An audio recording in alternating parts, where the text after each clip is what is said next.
Hey guys, welcome to the channel. In this video we're going to be discussing topic 1 of A-Level History Option 2J, America, a Nation Divided. We're going to start off with the characteristics of the North and South circa 1845. This is going to include social, economic and political factors. Society in the North. The North was mainly urban. People lived in cities or large towns, but there was still some rural areas. Well, not so rural areas, but there were like small towns where some people lived. Most people worked in agriculture, as also in the south, but some worked in industry, as the north were industrialising. Oh, by the way, the north were urbanising as well. Sorry, I forgot to mention that. As a result of this urbanising, I don't know what it's called. There was lots of opportunity for immigration due to cities. Much of this immigration came from places like Italy, Ireland and Germany after struggles. For example, the potato famine in Ireland led to a wave of Irish immigrants moving over to the United States. The Northerners were generally better educated. They had a 50% literacy rate, and they were more likely to embrace modern ideas, in contrast to Southerners who were stuck in their ways. The South, however, they were rural, or they had a rural population, should I say. Most people lived in small villages. Also, most people worked in agriculture, like in the North. Agriculture was the main thing in America at the time. Society was dominated by the planter elite, which was a class who owned slaves and were rich. They also dominated politics, as I'll mention later on in the video. As it was only small villages, there was not much opportunity for immigration. The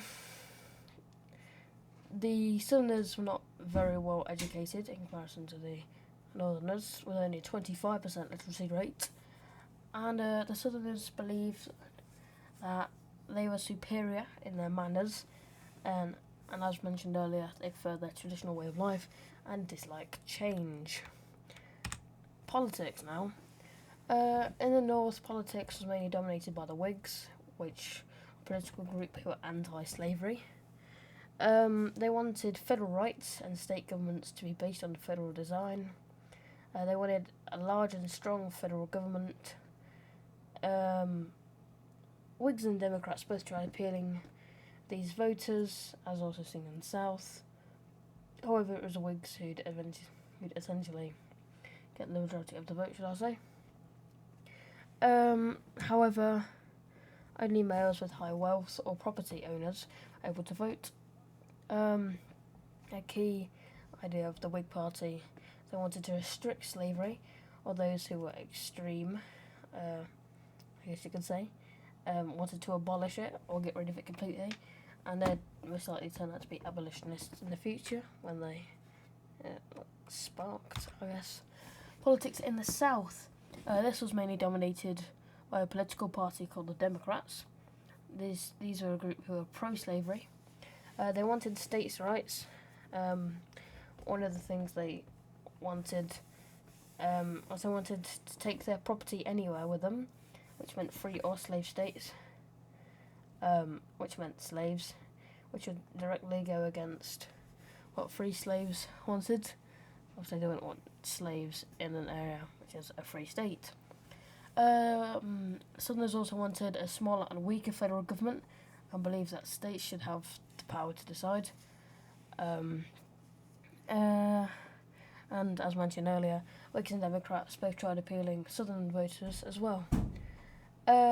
Key part of the Whig sort of idea, or the Whig Party idea, wanted to protect and expand slavery, and the planter elite, which was mentioned, dominated politics. Economy in the North. Northern economy, they used free labour. The North was industrialising, so many people worked in factories. However, it was still industrialising and not fully industrialised, so the majority still worked in agriculture, like in the South. There were only 4 manufacturing industries who employed over 50,000 people. A trade left and entered through northern ports, and railways were a key factor of northern. They were everywhere you went, and they were double the amount of railway, I guess you could say, as in the south. Speaking of the south used slave labour, so they didn't have to pay their workers a wage like in the north. They just used slaves. Most people worked in agriculture. These slaves and the people working in agriculture helped contribute to the US exports. 50% of these being cotton, and there was a lot of northern and southern reliance, I guess you could say, in regard to economy. The south grew all the cash crops, cotton in particular, and the north then exported them through northern ports. Our trade would go in and out, etc. The